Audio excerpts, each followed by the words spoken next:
Hello students, welcome back to our channel and I am your physics lecturer.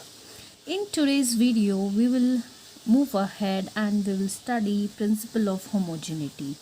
I hope everyone is well versed in writing dimensional formula for physical quantities, right? If not, please do watch my previous videos on how to write dimensional formula and get practiced. Well, in today's video, we are discussing regarding the principle of homogeneity. So, what this principle of homogeneity says?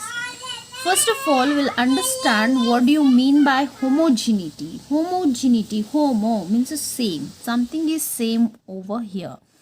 ಹೋಮೋಜಿನಿಟಿ ಅಂದ್ರೆ ಏನು something is same ಏನೋ ಒಂದು same ಇದೆ ಇಲ್ಲಿ ಅಂತ कुछ same होगा other वो क्या है देखेंगे हम तो स्टेटमेंट क्या कहता है what the statement says the dimensions of the fundamental quantities of two sides of a physical relation must be same मतलब अगर कोई फिजिकल रिलेशन है अगर कोई इक्वेशन है ಯಾವುದೋ ಒಂದು ಫಿಸಿಕಲ್ ಇಕ್ವೇಷನ್ ಇದೆ ಅಂದ್ಕೊಳ್ಳಿ ಯಾವುದು ಒಂದು ರಿಲೇಷನ್ ಇದೆ ಅಂತ ಅಂದ್ಕೊಳ್ಳಿ ಫಿಸಿಕ್ಸಲ್ಲಿ ಅದರದ್ದೇನು ಡೈಮೆನ್ಷನ್ಸ್ ಬರುತ್ತಲ್ಲ ಆ ಡೈಮೆನ್ಷನ್ಸ್ ಹೇಗಿರಬೇಕು ಎರಡು ಬದಿಗೆ ಅಂದರೆ ಎಲ್ ಎಚ್ ಎಸ್ ಸೈಡ್ ಮತ್ತು ಆರ್ ಎಚ್ ಎಸ್ ಸೈಡ್ ಎರಡೂ ಡೈಮೆನ್ಷನ್ಸ್ ಈಕ್ವೇಟ್ ಮಾಡ್ಬೋದು ನಾವು means if the physical relation we have a certain physical relation then the LHS side and RHS side of that physical relations which are having a dimensions that dimensions can be equated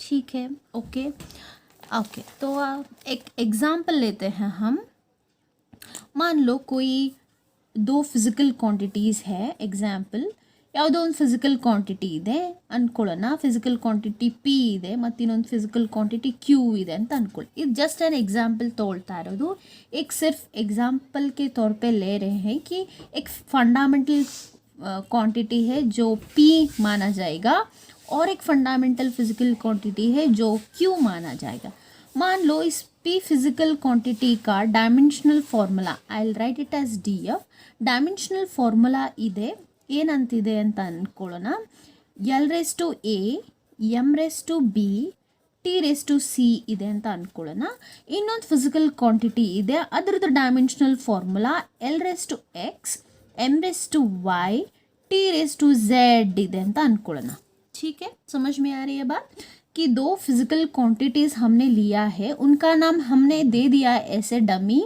कि एक P होगा और एक Q होगा ठीक है example के तौर पे ले रहे हैं बच्चों तो P का मान लो डायमेंशनल फार्मूला होगा L raise to A M raise to B T raise to C और Q का होगा L raise to X M raise to Y T raise to Z हम इनको जनरलाइज करके लिख रहे हैं इधर ಅಂದರೆ ನಮಗೆ ಈ ರೀತಿ ನಾವು ಎಕ್ಸಾಂಪಲ್ ತೊಗೊಂಡು ಬರೀತಾ ಇರೋದು ಅಷ್ಟೇ ಓಕೆ ಓಕೆ ಈಗ according to principle of homogeneity ಇದು ಹೇಗೆ अप्लाई ಮಾಡೋದು ಅಂತ ನೋಡೋಣ how to apply this principle of homogeneity क्या कहता है देखेंगे the dimensions of the fundamental quantities मतलब ये जो फंडामेंटल क्वांटिटीज़ है उनके डायमेंशंस पी का फंडामेंटल क्वांटिटी पी है अभी तो उसका डायमेंशंस कौन है ए बी सी है क्यू का डायमेंशंस कौन कौन है एक्स वाई जेड ಈಗ dimensions of the fundamental quantities ಅಂದರೆ ಏನು ಈಗ ಪಿ ಅನ್ನೋದು ಒಂದು ಡೈಮೆನ್ಷನಲ್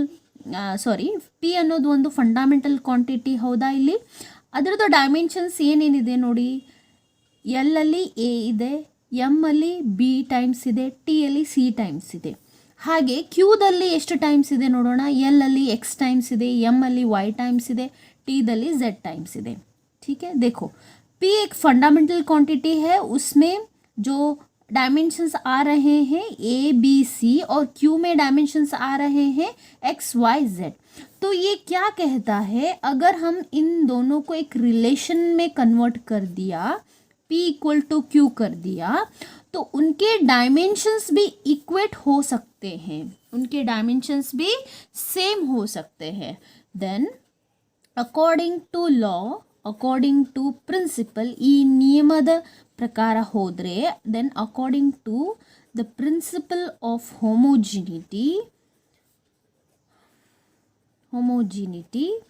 तो ये क्या बनेगा, this dimension of length A will be equal to X, B equal to Y, Z, C equal to Z बनेगा। तो लिखेंगे ए इक्वल टू एक्स बन गया, बी इक्वल टू वाई बन गया और z equal to c equal to z बन गया। ठीक है, तो यही है प्रिंसिपल ऑफ होमोजेनिटी। अगर हमारे पास दो फिजिकल क्वांटिटी है और उनके बीच में कुछ रिलेशन बन गया है, ಅಂದರೆ ಒಂದು ಈಕ್ವೇಷನ್ ಏನಾದ್ರು ಫಾರ್ಮ್ ಆಗಿದ್ರೆ ಅದರ ಡೈಮೆನ್ಷನ್ಸ್ ನಾವೇನು ಮಾಡ್ಬೋದು, ಈಕ್ವೇಟ್ ಮಾಡ್ಬೋದು, ಅಂದರೆ ಈಕ್ವಲ್ ಅಂತ ತಗೊಳ್ತೀವಿ, must be same. So that is the principle of homogeneity. ठीक है, तो ये बन गया प्रिंसिपल ऑफ होमोजेनिटी। आपको ए 1 मार्क्स का क्वेश्चन पूछा जा सकता है, state the principle of homogeneity, तो आपको एक ए स्टेटमेंट लिख देना है। ठीक है, तो अभी हम आगे बढ़ते हैं और देखते हैं यूजेस ऑफ डायमेंशनल एनालिसिस। ನಾವೀಗ ಯೂಸಸ್ ಆಫ್ ಡೈಮೆನ್ಷನಲ್ ಎನಾಲಿಸಿಸನ್ನು ನೋಡೋಣ। ಈಗ ಮೊದಲಿಗೆ ಡೈಮೆನ್ಷನಲ್ ಎನಾಲಿಸಿಸ್ ಅಂದರೆ ಏನು? ನಾವು ಡೈಮೆನ್ಷನಲಿ ಒಂದು ಫಿಸಿಕಲ್ ಕ್ವಾಂಟಿಟಿನ ಡೈಮೆನ್ಷನಲ್ಲಿ ಅದನ್ನು ಏನು ಮಾಡ್ತಿದ್ವಿ, एनालिसिस ಮಾಡ್ತಿದ್ವಿ। Okay, dimensionally will understand that physical quantity. For example, अब हमने फोर्स लिया है, मान लो डायमेंशनल एनालिसिस क्या है ये मैं समझा रही हूँ। इसमें डायमेंशनल एनालिसिस क्या होता है, by the way, see dimensional analysis means here we are understanding the physical quantities in terms of their dimensions, in terms of their dimensions of a fundamental quantities। fundamental quantity क्या होते हैं? fundamental quantity वो होते हैं जो किसी और दूसरे फिजिकल क्वांटिटी पे वो ಡಿಪೆಂಡ್ नहीं होते। ಫಂಡಮೆಂಟಲ್ ಕ್ವಾಂಟಿಟೀಸ್ ಅಂದ್ರೇನು?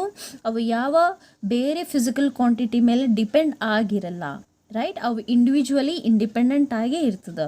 ಸೊ ಆ ಥರ ಫಂಡಮೆಂಟಲ್ ಕ್ವಾಂಟಿಟೀಸ್ ಮೇಲೆ ಬೇರೆ ಒಂದು ಕ್ವಾಂಟಿಟಿ ಅದ್ರ ಮೇಲೆ ಡಿಪೆಂಡ್ ಇದ್ದರೆ ಅದು ಡಿರೈವ್ಡ್ ಫಂಡಮೆಂಟಲ್ ಕ್ವಾಂಟಿಟಿ ಅಂತ ಕರಿತೀವಿ। ಹಾಗಾದರೆ ನಾವೇನು ಮಾಡ್ತಿದ್ದೀವಿ ಇವಾಗ, ಡಿರೈವ್ಡ್ ಫಿಸಿಕಲ್ ಕ್ವಾಂಟಿಟೀಸ್ ಬಗ್ಗೆ ನಾವು ಇಲ್ಲಿ ಸ್ವಲ್ಪ ಎನಾಲಿಸಿಸ್ ಮಾಡ್ತಿದ್ದೀವಿ, ರೈಟ್?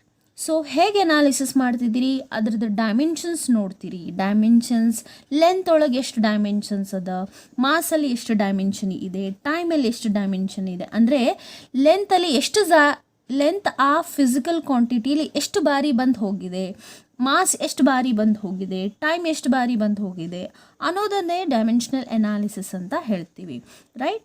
ಸೊ ಐ ಹೋಪ್ ತುಂಬ ಲಿಟ್ರಲ್ ಮೀನಿಂಗ್ ನಾನು ಇದನ್ನು ತುಂಬ ಕ್ಲಿಯರಾಗಿ ಹೇಳಿದ್ದೀನಿ ಅಂತ ಅಂದ್ಕೊತೀನಿ। ಸೊ ಇವಾಗ ನೋಡೋಣ ಡೈಮೆನ್ಷನಲ್ ಎನಾಲಿಸಿಸಿನ ಯೂಸಸ್ ಏನು ಅಂತ ನೋಡೋಣ, एप्लीकेशंस ಅಂತಲೂ ಹೇಳಬಹುದು। ओके, तो अभी देखेंगे हम यूजेस ऑफ डायमेंशनल एनालिसिस। तो हम कहाँ पर इसको यूज़ करते हैं? देखो बच्चों, ये एक क्लासिकल फिज़िक्स है। क्लासिकल फिज़िक्स यानी बहुत ही ओल्ड फिज़िक्स है, ठीक है? तो हम आजकल इस तरह से कन्वर्शन नहीं करते हैं, हम न्यूटोनियन फिज़िक्स यूज़ करते हैं। फ़िलहाल न्यूटोनियन फिज़िक्स को हम बाद में देखेंगे, चैप्टर नंबर 5 में हम डिटेल में पढ़ाई करेंगे उसके बारे में। पर अभी ये तो ओल्ड फिज़िक्स है बच्चों, ये क्लासिकल फिज़िक्स है, तो इसके लिए हमको सीखना है, देखना है फिज़िक्स क्या हिस्ट्री क्या है, कैसा ये आगे बढ़ा है, कैसे डेवलपमेंट हुआ है, ठीक है? वो सभी देखना ज़रूरी होता है, ठीक है? तो यूजेस ऑफ डायमेंशनल एनालिसिस ಏನೇನು ಇದ್ರದ್ದು ಯೂಸು ಅಂತಂದರೆ, ನಾವು ಕನ್ವರ್ಟ್ ಮಾಡಬಹುದು ಒಂದು ಸಿಸ್ಟಮ್ ಆಫ್ ಯೂನಿಟನ್ನು ಇನ್ನೊಂದು ಸಿಸ್ಟಮ್ ಆಫ್ ಯೂನಿಟ್ ಆಗಿ ಕನ್वर्ट ಮಾಡಬಹುದು। मतलब एक सिस्टम ऑफ यूनिट जो होगा अपने पास, हम उसको अनदर सिस्टम ऑफ यूनिट में कन्वर्ट कर सकते हैं। कैसे?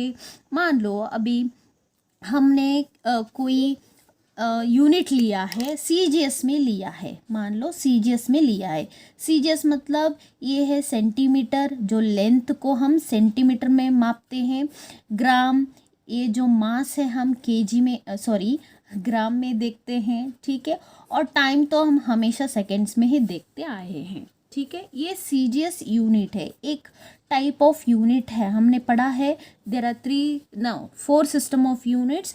एक होगा सीजीएस, दूसरा होगा एफपीएस और तीसरा होगा एमकेएस और चौथा होगा सिस्टम ऑफ इंटरनेशनल, जो हम आजकल यूज़ करते हैं। ठीक है, तो पहले क्या होता था बच्चों, जब तक फिज़िक्स में कुछ डेवलपमेंट नहीं हुआ था, कुछ एनालिसिस नहीं हुआ था, तो हम लोग सीजीएस और कुछ जो ओल्ड यूनिट्स हैं हम उसको यूज़ करते थे।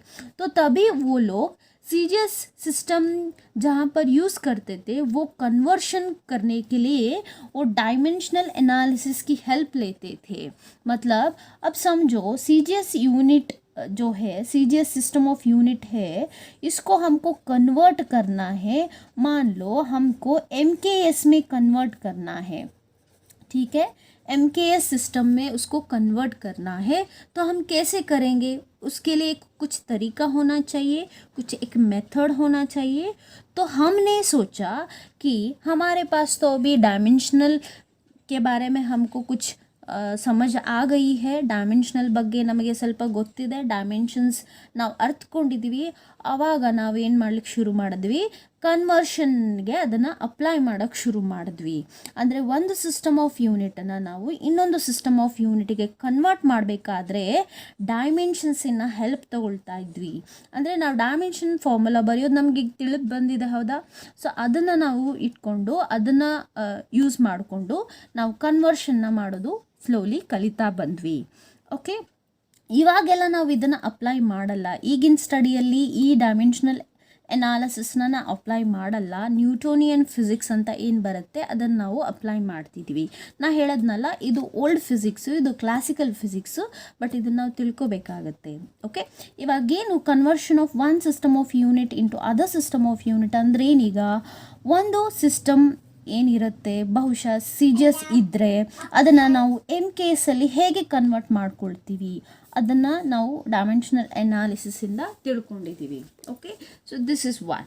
ಈಗ ಸೆಂಟಿಮೀಟರ್ನ ನಾವು ಮೀಟರಲ್ಲಿ ಕನ್ವರ್ಟ್ ಮಾಡ್ಕೊಳ್ಳೋದು, ಗ್ರಾಮನ್ನು KGಯಲ್ಲಿ ಮಾಡ್ಕೊಳ್ಳೋದು ಕಲಿತೀವಿ, ಬಟ್ ಅದನ್ನು ನಾವು ಡೈಮೆನ್ಷನಲ್ಲಿ ಮಾಡ್ತೀವಿ. ಇವಾಗ ನೋಡಿ, ನಾನು one centimetre 1 metre is equal to how many centimetre ಅಂದರೆ ನೀವು 100 ಅಂತ ಹೇಳ್ತೀರಾ. ಡೈರೆಕ್ಟ್ಲಿ ನಿಮ್ಗೆ ಅದೆಲ್ಲ ಚಿಕ್ಕ ವಯಸ್ಸಿಂದ ಅದು ಕಲಿಸಲಾಗಿದೆ, ಹೌದಾ? 1 metre is equal to 100 centimetre. You easily you spell it out, easily you will give me the answer, right? But in those days they were using this dimensional analysis to do such conversions. To do such a simple conversion they used to apply dimensional analysis. Okay, now what will be the second use? Checking the correctness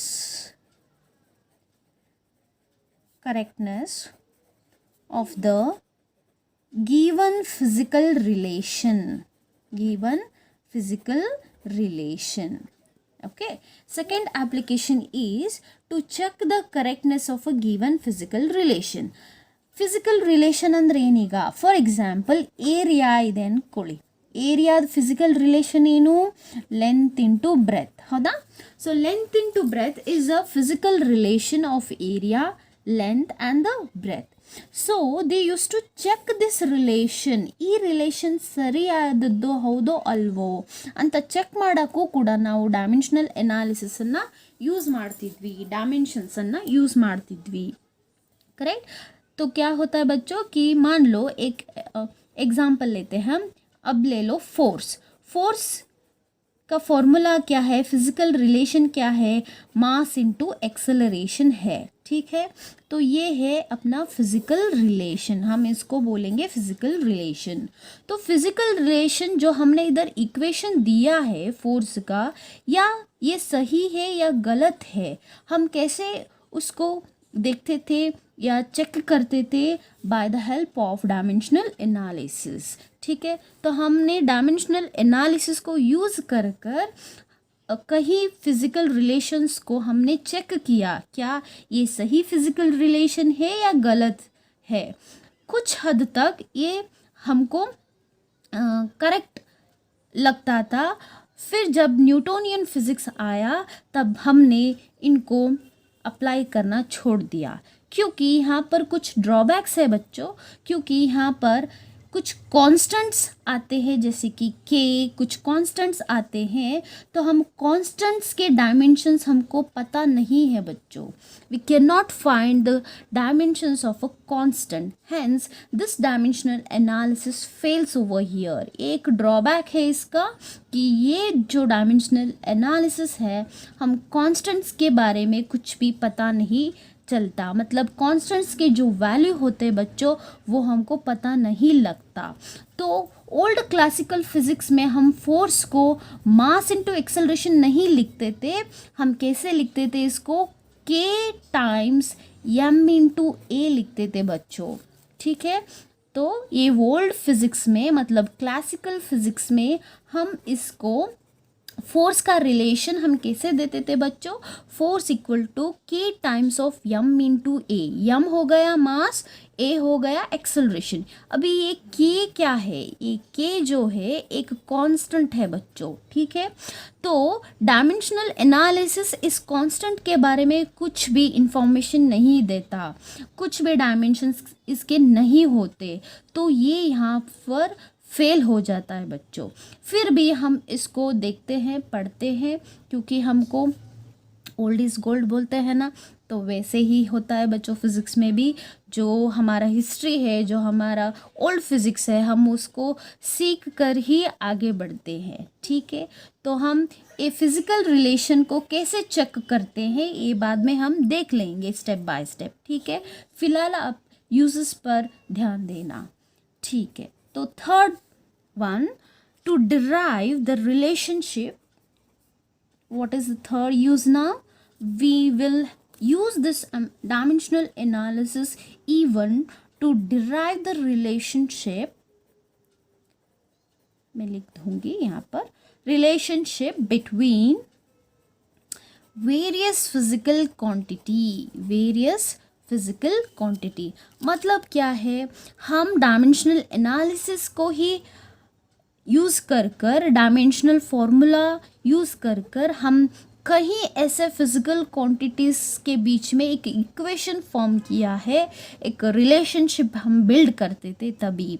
जैसे कि मैंने इधर example दे दिया है already, force equal to mass into acceleration. तो हमने यहाँ पे क्या किया है बच्चों, ये फोर्स जो है एक फिज़िकल क्वांटिटी है, मास भी एक फिज़िकल क्वांटिटी है, और एक्सेलरेशन भी एक फिज़िकल क्वांटिटी है. ठीक है, तो हमने फोर्स, मास और एक्सेलरेशन के बीच में एक रिलेशन बिल्ड किया है.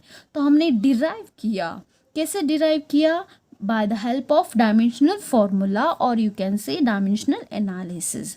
ठीक है, तो अब जानते होंगे इस रिलेशन को, कौन सा, I hope this relation you know it, v equal to v not plus 80. A relation को आप जानते होंगे. एक कौन सा रिलेशन है, एक इक्वेशन है, काइनेमेटिक इक्वेशन ऑफ मोशन है. ठीक है, तो v क्या है बच्चों, एक फाइनल वेलोसिटी है, v नॉट क्या है, इनिशियल वेलोसिटी है, a एक्सेलरेशन है, और t टाइम है. तो एक अभी रिलेशन बन गया ना, relationship between various physical quantity. v एक फिजिकल क्वांटिटी है, v नॉट भी एक फिजिकल क्वांटिटी है, a और t भी एक फिजिकल क्वांटिटी है. तो हमने इनके बीच में कुछ रिलेशनशिप बिल्ड किया है. तो ये कैसे करते थे हम लोग, bye the help of dimensional analysis. हम इसके बारे में भी एग्जाम्पल लेंगे, कैसे हम करते थे ओल्ड फिजिक्स में, वो भी हम देखते हैं. इस पर आपको 3 मार्क्स का एक क्वेश्चन आएगा, यहाँ पर नहीं तो यहाँ पर. ठीक है, या आपको 3 मार्क्स के क्वेश्चन पूछे जाएंगे कि राइट और mention the uses of dimensional analysis. तो आपको लिखना है conversion of one system of unit into other system of unit. दूसरा लिखना है checking the correctness of the given physical relation. और तीसरा लिखना है to derive the relationship between various physical quantity. ठीक है, तो हम अभी इनको एक एक कर पढ़ेंगे बच्चों कि हम कैसे इसको अप्लाई करते थे. ठीक है, अच्छा, तो हम अब एप्लीकेशन को देखेंगे, विस्तार से देखेंगे, फुल ऑन फ्लैच. तो पहला क्या था, फर्स्ट ಅಪ್ಲಿಕೇಶನ್ ಏನಿದೆ ನೋಡಿ, conversion of one system of unit into other system of unit. ನಾವೀಗ ಒಂದು ಎಕ್ಸಾಂಪಲ್ ತಗೊಂಡು ಇದನ್ನು ಕನ್ವರ್ಟ್ ಮಾಡಿ ನೋಡೋಣ ಹೇಗೆ ಮಾಡೋದು ಅಂತ ಹೇಳಿ. Okay, so we will take an example to convert one system of unit into other system of unit. Okay, so that you will understand better how we used to do the conversion earlier before Newtonian physics, how we used to convert one system of unit into other system of unit by the help of dimensional formulas. ठीक है, तो यहाँ पर हमको एक formula दिया जाता है. एक फॉर्मूला हम याद रखेंगे बच्चों. मान लो हमारे पास अभी दो फिजिकल क्वांटिटीज़ है, तो उनका फॉर्मूला कैसे बनेगा. This is a generalised formula. n2 equal to n1 into L1 by L2 whole raise to a. Next m1 by m2 whole raise to b, T1 by T2 whole raise to C. तो ये क्या है, एक formula है जो हम conversion करने में इसको यूज़ करते थे. ठीक है, तो n2 होगा जिस सिस्टम को हम कन्वर्ट करना चाहते हैं वो वैल्यू बताएगा n2. n1 कितने में कन्वर्ट करोगे वो बता देगा. L1 m1 T1 जो है ये पहले सिस्टम में जो उस फिज़िकल क्वांटिटी को हमने लिया था उसके डायमेंशंस होंगे. L2 m2 T2 जो है और दूसरा एक क्वांटिटी होगा ना जो अदर सिस्टम ऑफ यूनिट होगा, उसका फिज़िकल फॉर्मूला होगा. तो होल रेज़ टू हमने डायमेंशंस लिया है A B C. फिलहाल अब इस फॉर्मूला के बारे में ज़्यादा सोचना ज़रूरी नहीं है, आप इसको याद रख लेना बस. ठीक है, तो इस फॉर्मूला यूज़ करके हम कन्वर्ट करेंगे. फॉर एग्ज़ाम्पल एक क्वेश्चन दिया जाता है आपको ऐसा कि कन्वर्ट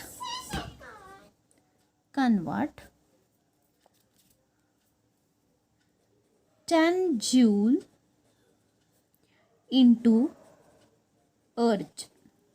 ठीक है, यूजिंग द डायमेंशनल एनालिसिस. ऐसे आपको कुछ क्वेश्चन पूछा जाएगा.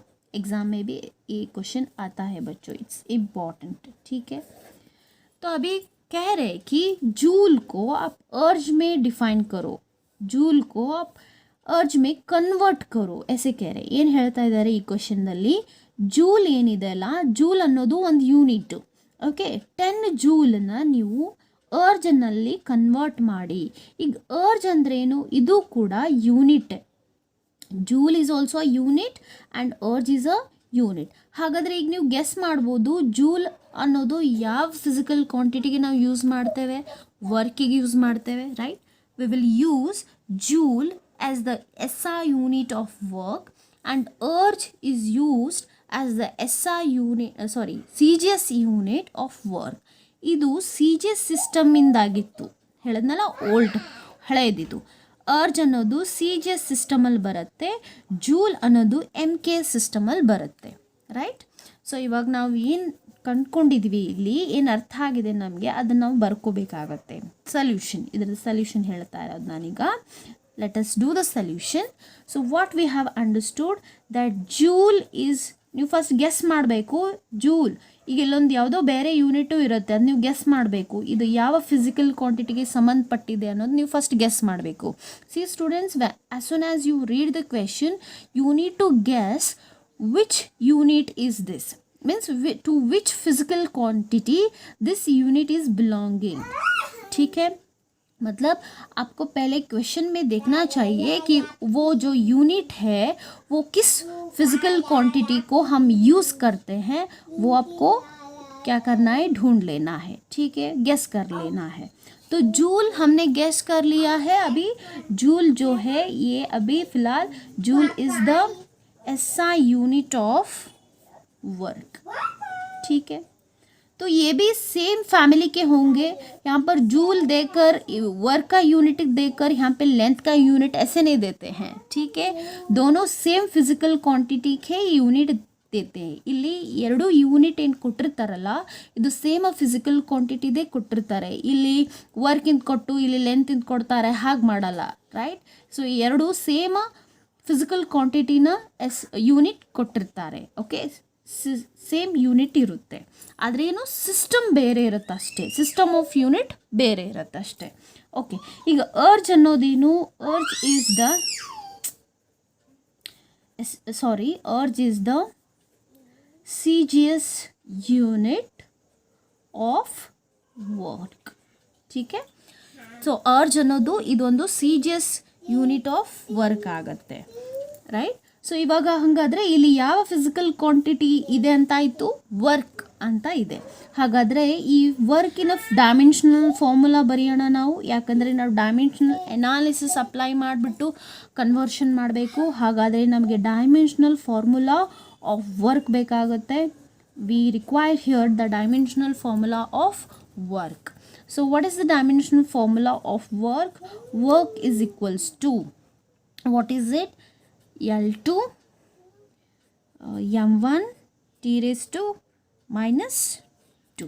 ठीक है, ये बन गया डायमेंशनल फॉर्मूला ऑफ वर्क. अच्छा, तो अभी ये डायमेंशन्स जो यहाँ पर दिए गए हैं, डायमेंशन्स ಅಂದರೆ ಯಾವುವು? ಇವು ಪವರ್ಸ್. ಈ ಪವರ್ಸ್ಗೆ ನಾವು ಡೈಮೆನ್ಷನ್ಸ್ ಅಂತ ಹೇಳ್ತಾ ಇರೋದು ಪ್ರತಿ ಸಲ, ಗೊತ್ತಾಯ್ತಾ? ಸೊ अभी यहाँ पे डायमेंशन्स जो है इनको हम एक नाम देंगे, जैसे कि ये a इक्वल टू 2. तो a जो है कितना है इधर? 2 है. इसको हम मान लेंगे b.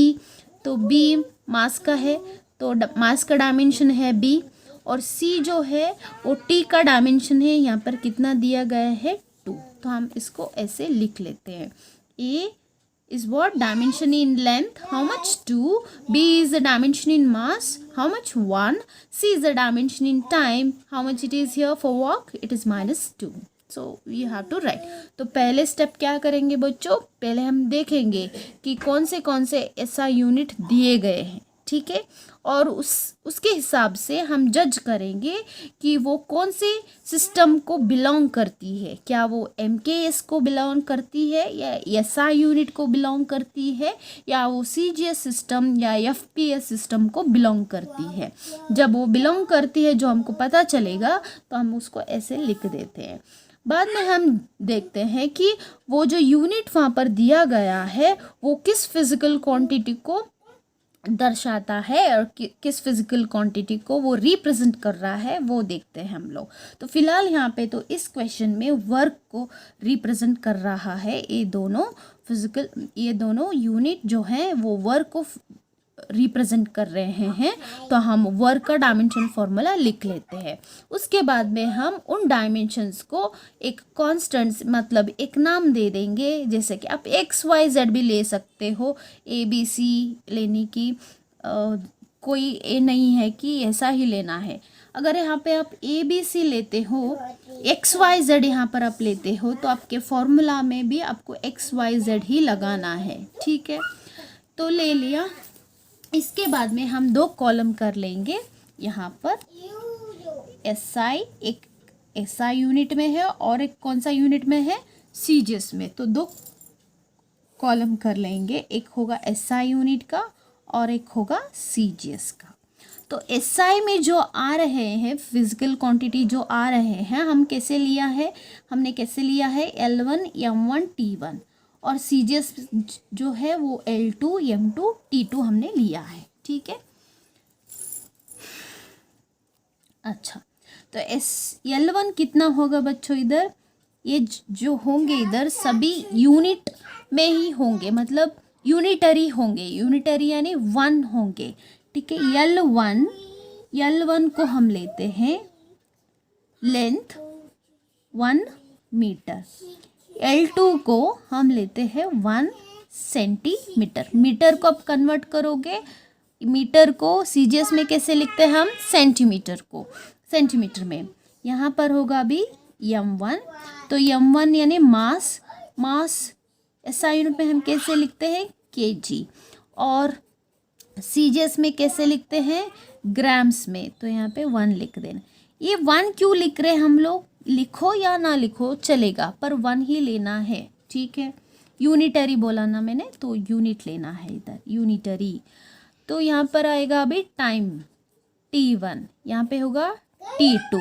तो 1 को इसमें भी सेकेंड में ही है और इसमें भी सेकेंड में ही है, तो एक कोई इधर चेंजेस नहीं है। टाइम में चेंजेस नहीं होता, हमेशा चेंजेस होंगे लेंथ और मास में।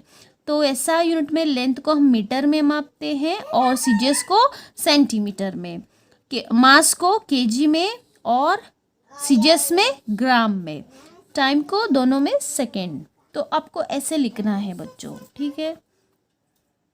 अच्छा, तो अभी हमको फॉर्मूला हमारे पास है, एक फॉर्मूला। क्या है फॉर्मूला? कि N2 equal to N1 times of L1 by L2 raise to A into M1 by M2 raise to B T1 by T2 raise to C। ठीक है, तो अभी ये जो वैल्यूज़ हमने लिख लिया था कॉलम बनाकर, और A B C का जो वैल्यूज़ है हमारे पास वो इधर हम सब्स्टिट्यूट कर देंगे। N2 तो ऐसा ही होगा, ठीक है। अब ये N1 क्या है, देखो इधर क्वेश्चन में आप देख लो पहले। ये जो है बच्चों, ये बनेगा अपना N1 और यहाँ पे कुछ भी नहीं है तो N2 बनेगा। मतलब हम इस क्वेश्चन को क्या हम ऐसे लिख सकते हैं, इस क्वेश्चन को 10 joule is equals to how many erg, ऐसे लिख सकते हैं हम लोग। हाँ, तो ये 10 जो है एक कांस्टेंट है, एक वैल्यू है, एक नंबर है। तो N2 नंबर इधर आ गया, N1 इधर है, तो हमको N1 ही कैलकुलेट करना है, ठीक है। तो हम और एक बार मैं यहाँ पे बता देती हूँ। तो क्वेश्चन पूछा गया है कैसे कि कि 10 joule is equals to how many erg, ऐसे पूछा गया है क्वेश्चन।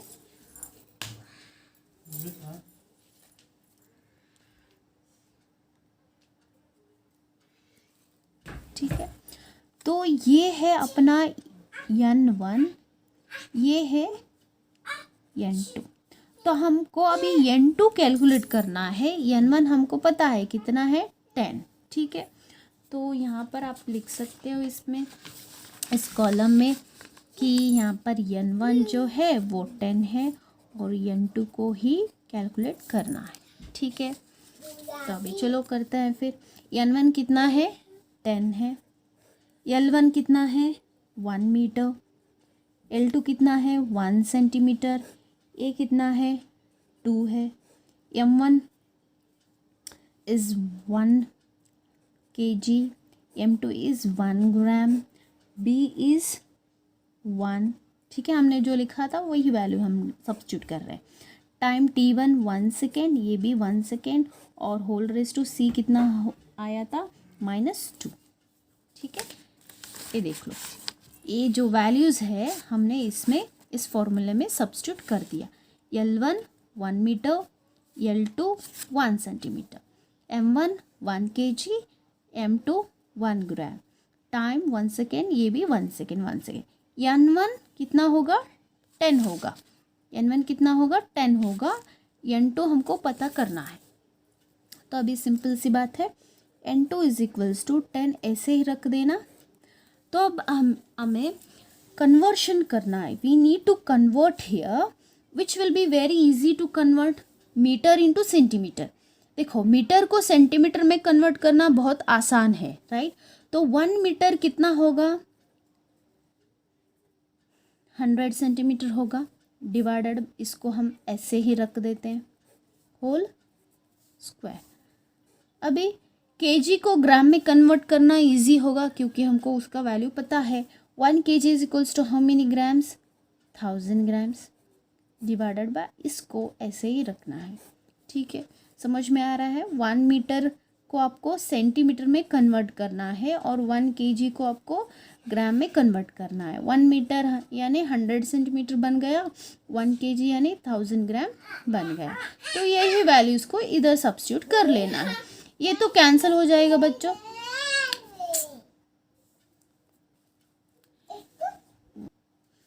तो ये दोनों कैंसिल हो गए। तो एनीथिंग रेस टू 0 इज़ 1 हो गया, इधर इंटू 1 लिख लेना, ये समझ में आता है कुछ, ठीक है। तो फिर N2 इक्वल टू,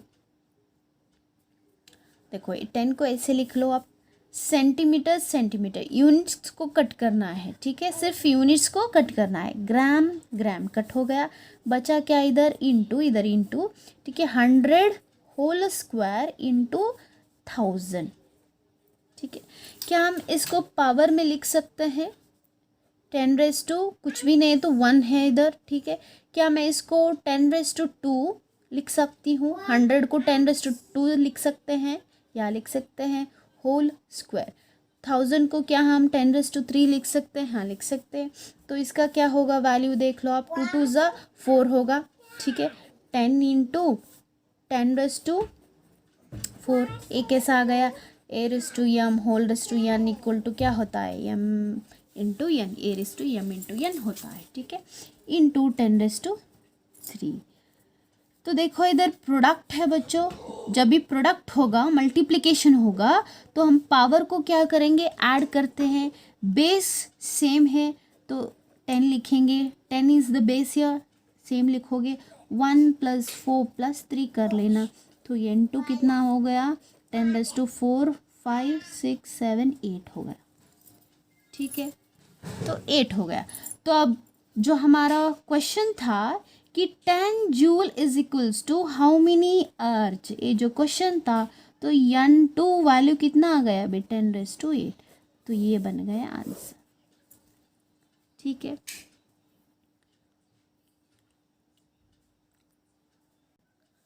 ठीक है, अगर इस क्वेश्चन में कुछ ऐसे ट्विस्ट भी आ सकता है बच्चों, कि ऐसे भी पूछ सकते हैं कि 1 joule is equals to how many erg, ऐसे भी पूछ सकते हैं, ठीक है। तो आपको ये होमवर्क दे दूंगी मैं कि आप कन्वर्ट करो 1 joule is equals to how many erg. Simple सी बात है, इसी मेथड को फॉलो करना है, ठीक है। और मैं इधर ट्रिक बता देती हूँ, इस 10 को इधर भेज दो, यहाँ पर ही आपको पता चल जाएगा कि जूल इज इक्वल्स टू 10⁸। इस 10 को आप इधर भेज दोगे तो ये क्या बनेगा, जूल, 1 इधर कुछ भी नहीं तो 1 है, ठीक है। तो ये 1 ऊपर गया तो 10⁷ बन गया, तो आपको आंसर ये आना है, ठीक है। आप ऐसे डायरेक्ट मत करना, आपको पूरा क्या मेथड फॉलो करके इसको सॉल्व करना है, आपका होमवर्क है ये। 1 joule is equals to how many erg, ये कैलकुलेट करना है by the application of dimensional analysis. I hope you understood this, ठीक है। बहुत ही सिंपल है बच्चों, देखो कैसे करना है, और एक बार आप रिवाइंड करके भी आप देख सकते हो, बहुत आसान है, there is no difficulty in this. See once again if you want I'll explain you conversion of one system of unit into other system of unit, how to convert it. So what they are asking you to convert one system of unit into other system of unit. For example, the question is given in this way: convert 10 joule into urge using the dimensional analysis. So what exactly the question means is 10 joule is equals to, here I have written 10 joule is equals to how many urge, okay, right, that's the question. So first we need to know the units, the system of units to which they belong, okay, these unit to which system of unit they are belonging, we have to check it. So right now joule is belonging to the SI unit of work and urge is belonging to the CGS unit of work, means in the same line we understood that these units are nothing but they represent work physical quantity, they represent a physical quantity work. So we need to take here the dimensional formula of work. So what is the dimensional formula of work? L2 m⁻⁴ t⁻². Now we need to represent these dimensions by using some constants. So a equal to 2, b equal to 1, this is these dimensions only you're writing over here. A equal to 2, b equal to 1, c equal to -2, okay. Then you have to make 2 columns, one for SI system and another for CGS system. See here to which system they belong, those 2 system only we have to take over here. So SI system and CGS system. SI system, I'm going to take the dimensions of length, mass and time as L1 M1 T1, ठीक है। Then for CGS I'm going to take L2 M2 T2. The second system I'll take it as L2 M2 T2. The first system L1 M1 T1. Okay. So L1 in system, in SI system, L1 means length over here. Length means length you're measuring in meter. So hence I'm going to take it as 1 meter. And in CGS system, length is measured in terms of centimeter. Hence we are going to take it as 1 centimeter. And in SI system, mass is measured in terms of kg, whereas in CGS system it is measured in terms of grams. And the time is, in both the system, the time is same. It is measured by the unit second. And then we have to note here the number. N1 and N2 are the number. Okay, N1 is 10 here because they have asked here what is 10 joule equal to how many earth. So this represents your, this is N1, sorry, this is N1 and this is N2. This is N1 and here we need to find N2, right? So N1 is already given over here, 10, N2 we need to calculate. Then we need to apply this formula, N2 equal to N1 L1 by L2 the whole raised to B, sorry, A, M1 by M2 whole raised to B, T1 by T2 whole raised to C. So after writing the formula, we need to substitute the values. After substituting the values, it is very easy to convert meter into centimeter. Hence, we will convert meter into centimeter. So 1 meter is 100 centimeter. 1 kg is 1000 grams. So the bigger, right, units we need to convert. Now seconds get cancelled. So hence we are left out with this equation. Here you see centimeters. So same, we have your same unit. So we can cancel them. So here centimeter, gram get cancels. The rest is a simplification. Okay. So that's your how to conversion of one system of unit into other system of unit. And this is your homework, that 1 joule is equals to how many ergs we need to calculate. I hope you understood this video. Please do watch the video. Be careful in watching and listen very carefully, then only you will understand it. Okay. Thank you for watching my videos.